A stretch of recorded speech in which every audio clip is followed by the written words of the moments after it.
Hello everyone, welcome back to nursing concepts by Tisha. तो आज के इस वीडियो में हम बात करने वाले एक बहुत ही ज़्यादा अलार्मिंग टॉपिक की, जिसको एक्चुअली WHO ने एक पब्लिक हेल्थ इमरजेंसी या पब्लिक हेल्थ कंसर्न डिक्लेयर किया है। हम बात कर रहे हैं एमपॉक्स की। तो ये एमपॉक्स क्या है, कैसे ट्रांसमिट होता है, क्या इसका रिजर्वॉयर है और इसके ट्रीटमेंट ऑप्शंस क्या है। आज के इस वीडियो में हम इस एमपॉक्स की पूरी कहानी को समझने वाले हैं। एमपॉक्स को कुछ सालों पहले मंकी पॉक्स कहा जाता था। मंकी पॉक्स एक जूनोसिस है। जूनोसिस का मतलब कोई ना कोई एनिमल से, किसी एनिमल से फैलने वाली बीमारी को हम जूनोसिस कहते हैं। अब ये जो एमपॉक्स है, mpox actually double stranded DNA virus की वजह से स्प्रेड होता है और एमपॉक्स एक ऐसे वायरस से निकला है जिसको हम बोलते हैं ऑर्थोपॉक्स वायरस। ऑर्थोपॉक्स वायरस एक वायरस की फैमिली होती है जिसका नाम होता है पॉक्स विरिडे फैमिली। उस पॉक्स विरिडे फैमिली में से निकला हुआ वायरस है ऑर्थोपॉक्स वायरस, जिससे एक्चुअली एमपॉक्स बीमारी डेवलप हुई है। ये पॉक्स विरिडे फैमिली वही है जहां से स्मॉल पॉक्स और चिकन पॉक्स भी आते हैं। और आज के समय में इस एमपॉक्स के बहुत ज्यादा जेनेटिक वेरिएशंस कह लीजिए देखने को मिले हैं, जिसमें पहला है क्लेड्स 1 एंड क्लेड्स 2। अभी के समय में क्लेड 2 ज्यादा प्रोमिनेंट है। अब बात करते हैं कि एमपॉक्स ओरिजिनेट कहां से हुआ। तो एमपॉक्स सबसे ज्यादा अफ्रीका के डेमोक्रेटिक रिपब्लिक ऑफ कॉन्गो में पाया गया।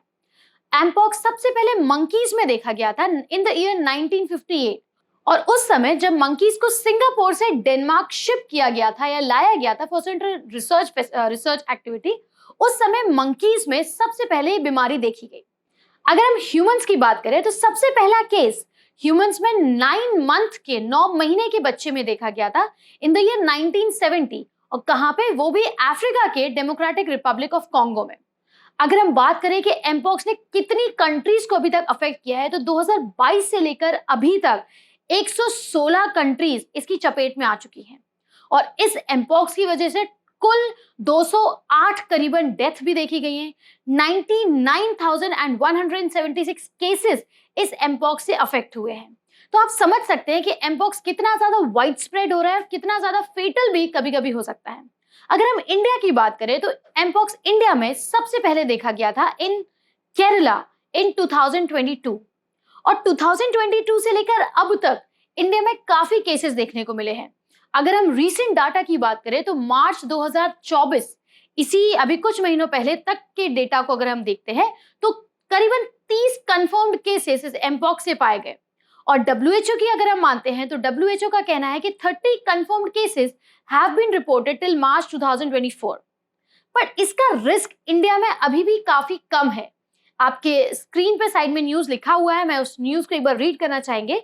Risk of large outbreak of mpox is low in India for now, says the health ministry officials. अब आप नाम से सोचेंगे कि एमपॉक्स है यानी कि मंकी पॉक्स होगा तो मंकी से ही डेवलप हो रही होगी ये डिजीज। नहीं, हाँ, एमपॉक्स पहले मंकीज में देखा गया था, पर इसका ट्रांसमिशन मंकीज से नहीं होता। इसका ट्रांसमिशन कह लीजिए, इसका जो एमपॉक्स का जो रिजर्वॉयर है, इस एमपॉक्स वायरस का रिजर्वॉयर है रॉडेंट्स, जिसमें कि स्क्वेरल्स आते हैं, ट्री स्क्वेरल्स आते हैं, जिसमें गैम्बियन रैट्स आते हैं। आपकी स्क्रीन पे ऑलरेडी मैंने ट्रांसमिशन के पिक्चर्स लगाए हुए हैं कि कौन इस एमपॉक्स वायरस को ट्रांसमिट करता है। इसके अलावा ये तो हमने देख लिया कि रॉडेंट्स जो है वो वेक्टर की तरह काम करते हैं, जो कि आपके एमपॉक्स वायरस को ट्रांसमिट करेंगे या ट्रांसफर करेंगे। अब और किस तरीके से ये एमपॉक्स का ट्रांसमिशन हो सकता है, तो सबसे पहला है रेस्पिरेटरी ड्रॉपलेट्स। जैसे कोविड आया था, कोविड वायरस भी एक रेस्पिरेटरी कंडीशन था जिसमें एक पर्सन के छींकने पे या अगर आप क्लोज कॉन्टैक्ट में आते हैं तो आप कोविड कैच कर सकते थे। सिमिलरली एमपॉक्स भी अगर आप किसी भी अफेक्टेड पर्सन के कॉन्टैक्ट में आते हैं तो ये रेस्पिरेटरी ड्रॉपलेट से फैलने वाला कंडीशन है। ये एनिमल टू ह्यूमन ट्रांसफर होने वाला कंडीशन है।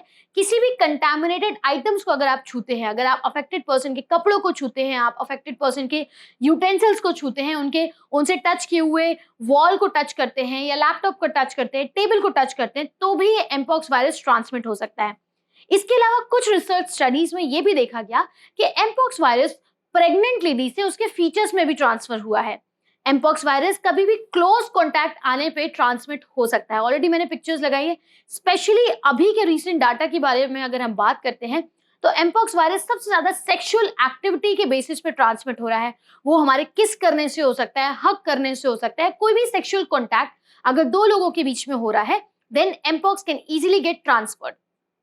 इस एमपॉक्स वायरस की अगर हम इंक्यूबेशन की बात करते हैं, कितनी जल्दी इसके सिम्टम्स देखने के लिए मिलते हैं, तो इसका incubation period round about 7 to 14 days है। 7 से 14 दिन के अंदर इसके सिम्टम्स आपको बॉडी में देखने के लिए मिलेंगे। ये इंक्यूबेशन पीरियड 7 से 14 के अलावा कई बार 5 से 21 दिन में भी वेरी कर सकता है। अगर हम साइन एंड सिम्टम्स की बात करते हैं कि आपकी बॉडी में क्या साइन एंड सिम्टम्स देखने को मिलेंगे इन केस ऑफ एमपॉक्स, तो आपके सामने ऑलरेडी पिक्चर्स यहाँ पे मैंने लगाए हुए हैं। आप देख सकते हैं किस तरीके से बॉडी में रैशेस आना, बॉडी में ऐसा लगेगा आपको कि चिकन पॉक्स जैसे डेवलप हो रहा है, बट एक्चुअली वो चिकन पॉक्स और एमपॉक्स में बहुत स्लाइट डिफरेंस आता है। चिकन पॉक्स अगर आपकी बॉडी में डेवलप होंगे तो कहीं पे भी आपके लिम्फ नोड्स में स्वेलिंग नहीं आएगी, बट अगर एमपॉक्स है तो एमपॉक्स में बॉडी में लिम्फ नोड्स में स्वेलिंग आएगा। एमपॉक्स के साइन एंड सिम्टम्स में आता है फीवर, स्वोलन लिम्फ नोड जिसे हम बोल सकते हैं, हम हेडेक बोल सकते हैं, मसल पेन आता है, बैक एक आता है, बहुत लो एनर्जी फील होती है। इसके अलावा जो सबसे अलार्मिंग साइन है इस एमपॉक्स का, that is rashes. Rashes definitely chicken pox, small pox में भी डेवलप होते हैं, पर इसके रैशेस थोड़े डिफर करते हैं। जैसा कि मैंने ऑलरेडी बताया एमपॉक्स के फीचर्स के बारे में, उसमें एक सबसे इंपॉर्टेंट था, दैट वाज रैशेस। आप स्क्रीन पे आपके सामने ऑलरेडी पिक्चर डली हुई है कि एमपॉक्स की कंडीशन में किस तरीके के रैशेस आपकी पूरी बॉडी में देखने को मिल सकते हैं। अगर सबसे पहला फीचर जो सबसे कॉमन था, जो मैंने आपको मेंशन किया, दैट वाज फीवर। फीवर के बाद करीबन 2 दिन के अंदर बॉडी में रैशेस डेवलप होते हैं, और ये रैशेस आपके पाम्स पे आ सकते हैं, सोल्स ऑफ फीट्स पे आ सकते हैं, कंजक्टाइवा यानी आईज की कंजक्टाइवा लेयर में आ सकते हैं, ओरल म्यूकस मेम्ब्रेन में डेवलप हो सकते हैं, और पूरी बॉडी को ये कवर कर लेंगे। आप देख सकते हो किस तरीके के रैशेस बॉडी में डेवलप हो सकते हैं। सिर्फ यही नहीं, इसके साथ साथ जेनाइटल एरिया में, ग्रॉइन में, एनस में, इवन विजाइनल एरिया में ये रैशेस देखने को मिलते हैं।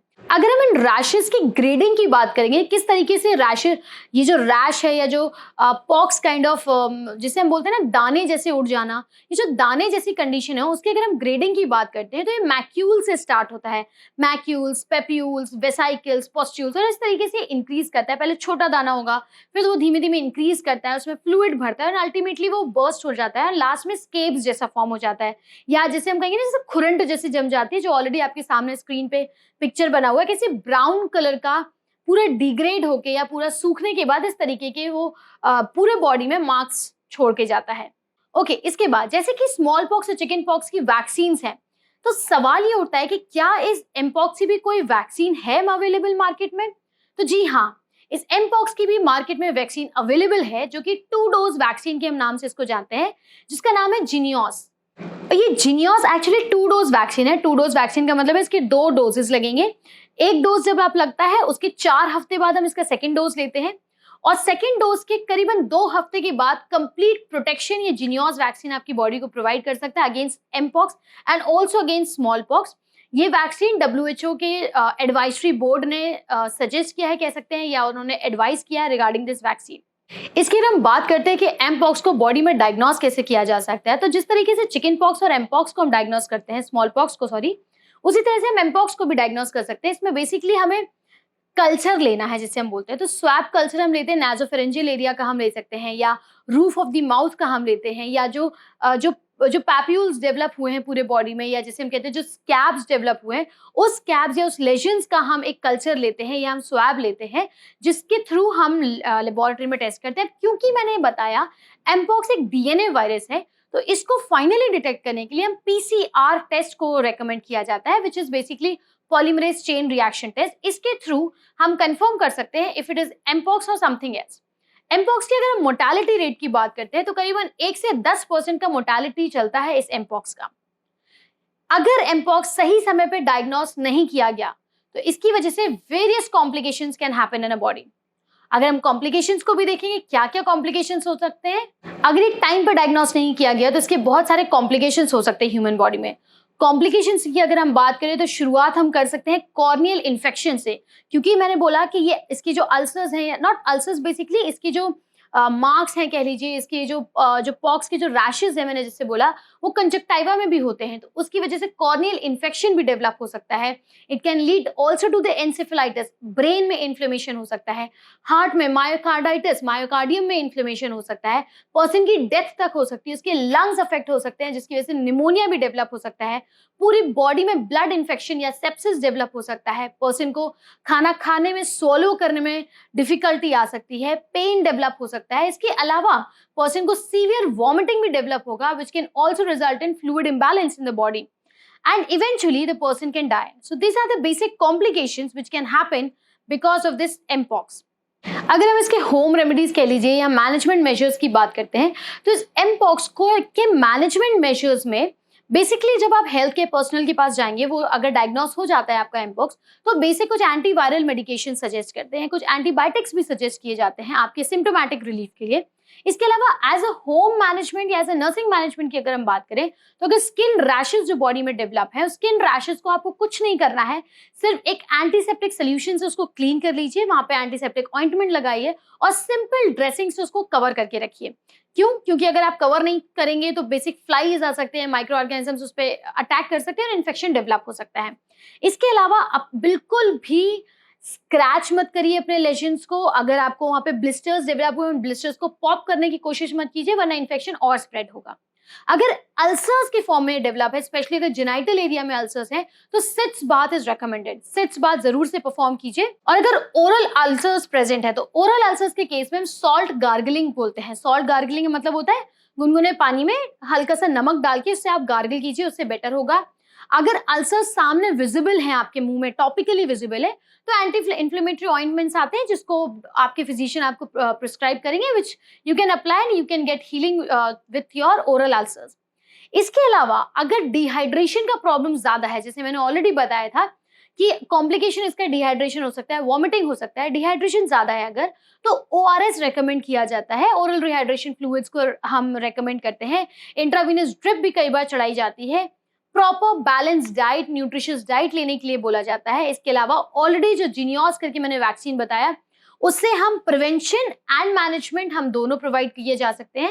एंड साथ ही साथ इसके अलावा कुछ भी है, अगर आपकी बॉडी में फीवर आ रहा है तो सिम्टोमेटिक रिलीफ देने के लिए आपको एंटीपायरेटिक्स प्रिस्क्राइब किए जाएंगे। अगर बॉडी एक हो रहा है, नहीं पेन होना है, तो एनाल्जेसिक्स आपके फिजिशियंस आपको प्रिस्क्राइब करेंगे।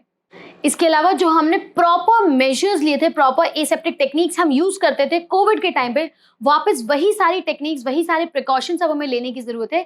अगर आप अफेक्टेड है एम्पॉक्स से, आपकी फैमिली में कोई भी इस एम्पॉक्स से अफेक्टेड है, घबराने की जरूरत नहीं है। जस्ट रिमेंबर, जैसे हम कोविड के टाइम पे पर्सन को आइसोलेट करते थे, कुछ टाइम के लिए क्वारंटाइन करते थे, सिमिलरली हमें अभी भी एम्पॉक्स वाले अफेक्टेड पर्सन को थोड़े समय के लिए आइसोलेट करना है, क्वारंटाइन करना है, जब तक उसकी रिपोर्ट नेगेटिव नहीं आती।